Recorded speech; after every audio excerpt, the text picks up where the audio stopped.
Piye, Mas? Mbok cangkeme basa. Apik aku karo kowe.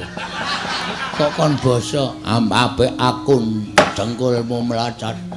Arep apik kowe kon nyepatani bisu selawase urip.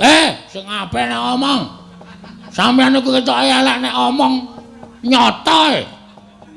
Nyemelangi ora. Kelingan ora arep njaluk pitik aku wingi kae. Aja niku tak senengi, engko sore mati gong, mati tenan. Wah, wong bentuke kaya pring petung ngene kok. Kowe sing ngajani Kakang Ati kon ninggal aku. Ora. Yakin aku ora ngajani. Angkeme ngece aku. Kejem tenan iki. Potol. Ponokawan nang anggere mengko ngajani Kakang Ati titenono. Kokonangan aku tak sepatani kabeh ora iso tetembangan. Aduh.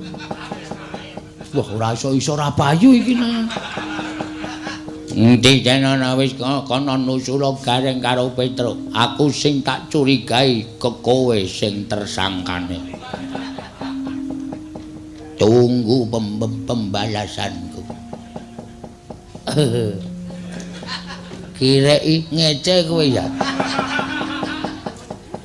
Gimana? Ndara Suwandagni iki kagungan putra kowe kok aneh-aneh sing siji bagus ora jaman sing siji kaya ngene. Ane kowe ya wis pesti kok. Ora rasane aku ndandang kono kowe minggat kono aku tak nusul Kakang Ati nggih. Ku anggere akon Kakang Ati ninggal aku titenono.